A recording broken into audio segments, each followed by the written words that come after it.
Good morning, everyone.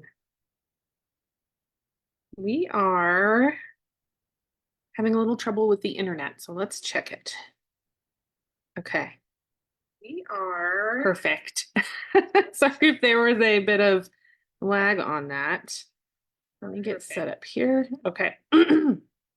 So I should be able to see any comments that you have coming in today about our topic. It's supposed to help with time management, but it's actually going to help you a little bit with pricing as well. So we're going to be talking about kind of like a couple quick tricks to estimate the baking task time that you're trying to quote out. And this is something, it's not going to take too long today, but if you want to take some notes or just kind of think through how you usually price something or estimate time, this session's really going to help. If we've never met before, welcome, of course. This is Melissa Fryer with Build a Better Bakery. And you can see us on YouTube. We have a Facebook group. We have a website. We have courses. We have workshops.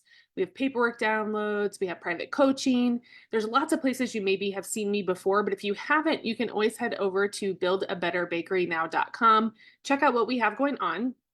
And what I like to do is just help bakers take more control. So if you are interested in this romantic dream of having a baking business, either at home or commercially, you might start feeling like, hey, I don't know what I'm doing, or I want to expand and I'm not sure how to do that.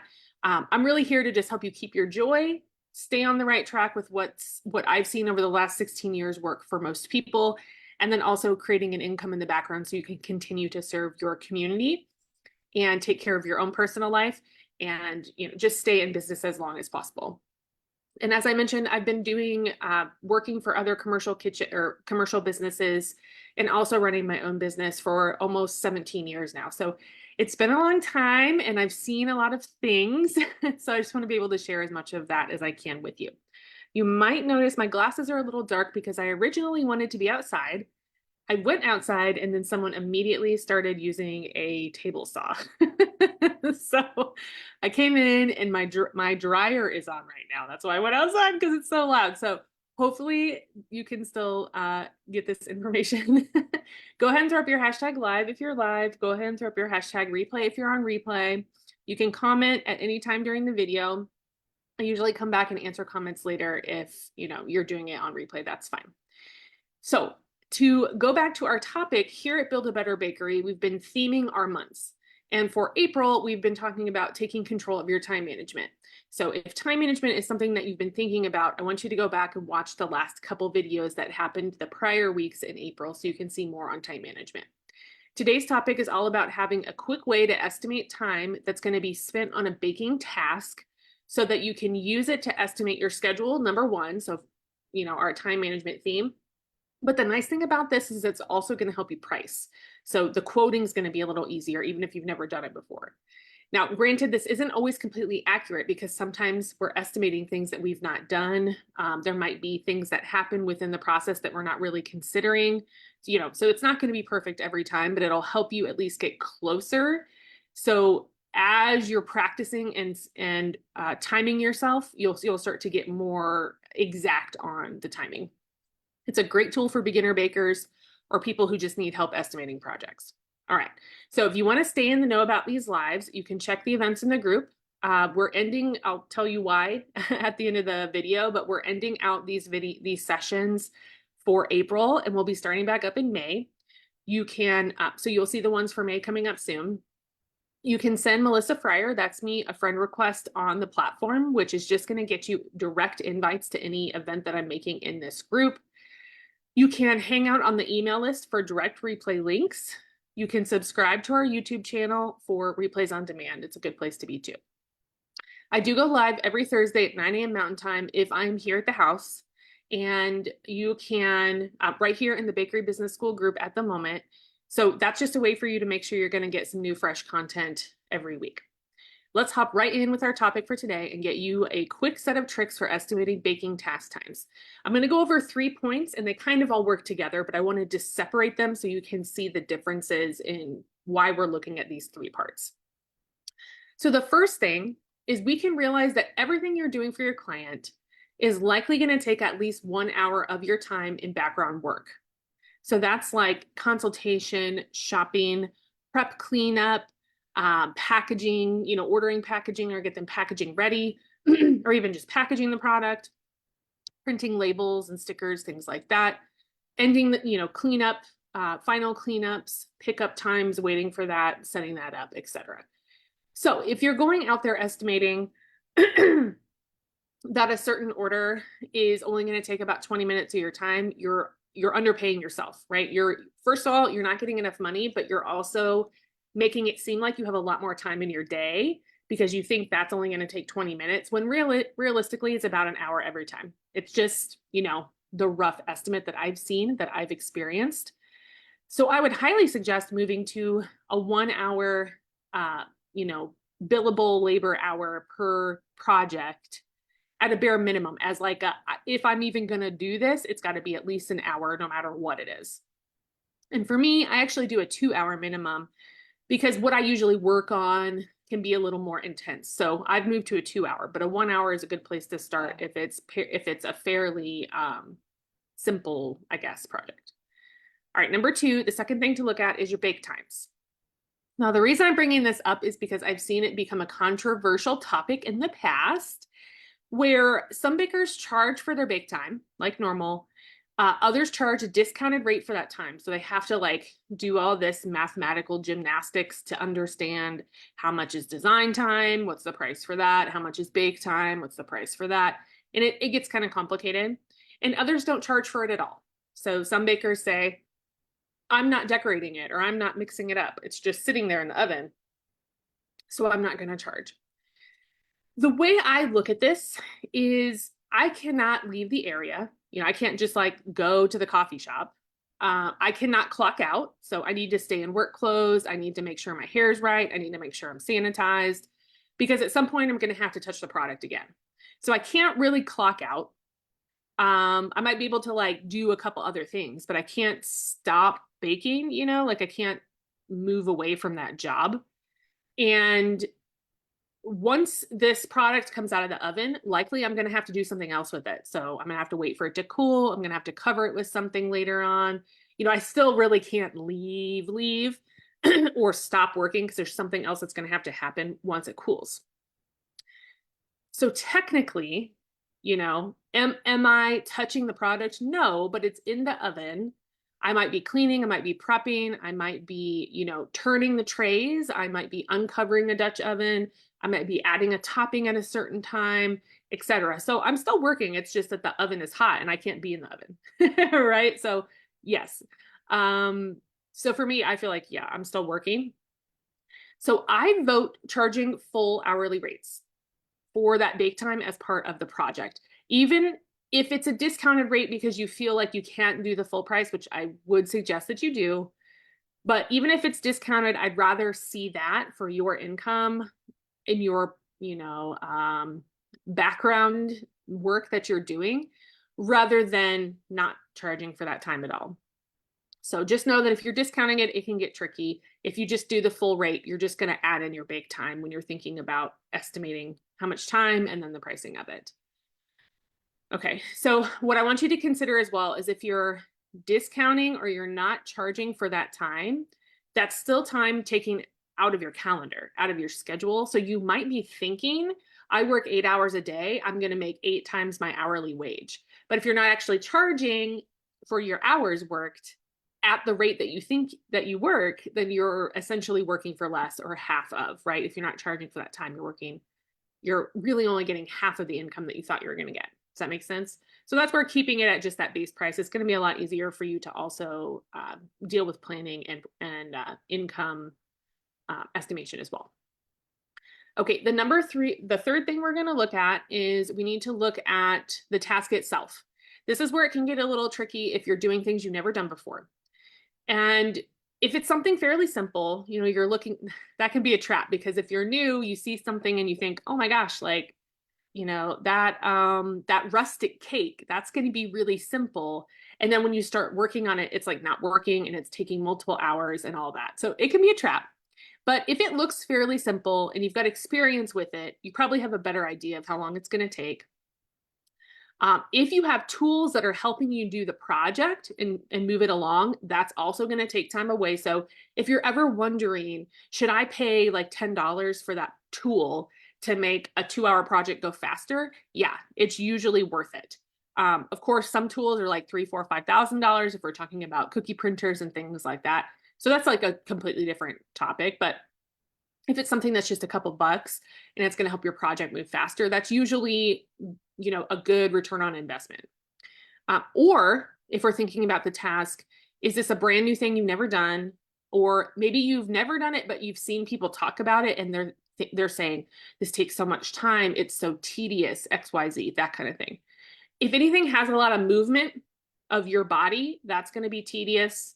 If anything has a lot of tiny pieces or delicate product, that's going to be tedious too, especially if you don't have experience, because you know how that works. We have to learn how to use it as well. So that's a way to start thinking about the projects. And we just want to use those aspects for that estimation. And I want to give you a quick example of 2 separate ones in using that same format. So if I were making fondant flowers and I needed about 2 dozen of them, it's not a ton, but it's enough to keep me busy. And I already have colored fondant and I already have a press mold for the flower. I have like everything ready that I need for the tools to make it go faster. I could easily estimate 30 minutes to an hour, depending on the flower. Not a huge deal. But let's say I'm making fondant from scratch. I have to shape the flowers by hand. That means I have to find the cutters I need, cut things out, use wires, all those things that you have to do to build a flower. Those take a ton of time. And I know that because I've done it. But before that, I knew that people were saying it took a long time. So 2 different instances making flowers. In this case, I'm looking at least an hour to make the fondant and color it, and then 1 to 3 hours or more just to shape the flowers. So estimation, that can help determine your pricing, of course, but also how much time in the day. You might decide, I don't have the time to do that. I'm going to order flowers. Or you might say, hey, I can't do that for this order. It's going to take too much time, that kind of thing. So this should help with your planning as well. You'll notice that it gets easier to estimate times as you get more experience, of course. And that usually means, unfortunately, that less experienced bakers tend to underprice just because they don't really know how long it's going to take. And then they also overcommit because it takes longer than they think. So, if you're new and that's happening to you, it's really normal. As you do more estimation and timing yourself, you'll get better at this. In the meantime, as I mentioned above, a thing that can kind of keep you a little safe is to hold on a sec. I'm reading my notes. I want to make sure I'm saying exactly what I meant here because it was really important. Okay. So in the meantime, until you really understand, I think you should actually quote high. So I think you should quote a little more time than you think it's going to take so that you know for sure you're getting some kind of wage. And even if that means you're quoting like a lower hourly wage because you're new, that's fine. But I want you to count almost more time than you think maybe 30 minutes more than you think it's going to take or so, or maybe an hour more. And then if for some reason it goes really fast and you feel like you want to give them a refund or you want to give them some extra product or whatever, that's fine too. But I think that's going to help kind of promote your comfort levels as far as like, not wasting your time with this business and just giving yourself that cushion. So to recap, to play it safe, always start with at least 1 hour in billable labor. So everything's an hour, no matter what it is. That's like the base price. Kind of like when you get a bill in the mail and they're like, oh, we charge a client fee, like just to be our client, you've got this amount of money. And then anything you use on top of that is another charge. So we got at least 1 hour. And then add on your bake time. How much time is that? It's usually about an hour. Sometimes it's 45 minutes. Sometimes it's 2 hours, but it's about an hour as well. And then any additional time for the task. So looking at the task, estimating how much time I'm spending on that. Okay. So that's your little formula, your little quick formula that you can use. Keep in mind that you do so many things that aren't actually project things. So if that person's ordering something from me, on top of everything I'm doing for that order, I'm also doing extra consult on the side. I'm doing shopping for other things. I'm doing advertising, etc. So I'm still working my business And you really should be getting some kind of wage for that time too. And that can be separated out between the clients. And that's kind of where that 30, that 30 minutes or 1 hour that's added onto each order, that can help pay for that extra time that they're all kind of using, but they don't really know that they're using, kind of thing. So if you're consistently adding that on, you're going to see that wage come in that's going to help cover the time that's not, completely attached to one person or another person. Okay, hopefully that's helpful. I don't see any questions coming in about this. So if you have any, let me know. I can come back and answer here, but I think that's a good place to start. Okay, so I'm going to fill you in for the news for April. Our pop-ups and markets workshop on Tuesday was amazing. So much just nugget information that for anyone who's new to markets or pop-ups, it is where you need to be, I think, to feel confident, understand what you're doing, and then what your purpose is for each event, to plan it out better. And then using any current following you have or any groups that you already have to get them out to the event too, and just start building your community from there.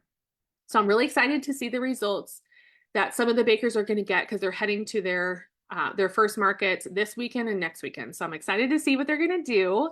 I know that they're real pumped, and there's lots of fun brainstorming and ideas going on. So congrats to them for their hard work. If you missed the boat on that, you're thinking about maybe signing up, or this is the first time you've heard of it, I am still going to offer the replay. So the live has already happened, obviously, but the replay is going to be included in the Q2 bundle of workshops. There's 3 in there. What happens is every month when I teach the workshop, it reverts into a replay and it goes into that.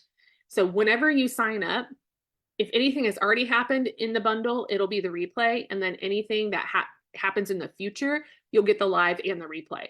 So if you get into the bundle now, you'll get 1 replay for pop-ups and markets, and then you'll also get the wedding industry, and you'll get the hosting classes. Those are the next 2 coming up. They're big hitters. So that's a really good bundle to get into right now if you want to have all 3 of those together. Or you can also join our elite group coaching program if you're wanting weekly group coaching. There's a huge vault of information that's only found in the elites in their group. It's all in there from all of the coaches. You get coach access. You can email any of the 3 coaches any questions you have about their specific topics that they cover. Lots of good stuff. You get discounted private calls, things like that. So you're kind of like VIP of Build a Better Bakery in there. But you also get all the workshops for free. That's the add-on to making sure you have monthly content as well in there. So you won't ever pay for a workshop again if you're in the elites, and we're doing one every month. So you can definitely comment bundle or elites, and I can get those links to you directly if you'd like. You can just let me know. Okay, and then I also wanted to fill you in that for me, you might have noticed if you look at the events in the group, there aren't any more events for April because I'm going to be taking some vacation time. I have my birthday coming up and I have a trip coming up. So I'm just going to take the rest of April off from, video live type things so that I can prepare for all of that. And that means that I'll probably be in and out of the group, of course, posting or replying to y'all. So you can still post in there and use the group, definitely. But I won't be sitting in for any of the live sessions until we get back to May or get into May. I will announce the new subject for sessions in May soon. I'm not totally sure what it's going to be. So if there's a suggestion you have or something you've been thinking about, feel free to drop it in the group and tag me and let me know, or you can send me a DM. You'll also see the new May workshop. It's already up, so you can get in if you want to go check out the date. Again, it's mastering the wedding industry. So if that's something you want to get into, or you want to see kind of why it's a little bit different than other custom work, or the opportunities that are available. There's some interesting ways to work within that industry and never have to do anything else besides wedding. I would like to fill you in on all of that. So you can definitely check all that out. On the website, you can also comment wedding or something similar, and I can send you the link if you want to read up on it. Okay, so that's it for the day. I hope it's useful as you're thinking about your time management, which was our main point for this month. And also it just helps with pricing too, because you'll know kind of where to start with that. So yeah. Okay. All right. I'll see you all, I guess, in May. It's going to be a while. I'm kind of sad about it. I guess if you need anything, let me know. I just appreciate you being here, and I appreciate that you're trying really hard to live out a dream, support your community, make great things, make the world better. That's what we need more of. So I'm happy for you. Okay. I'll talk to you later.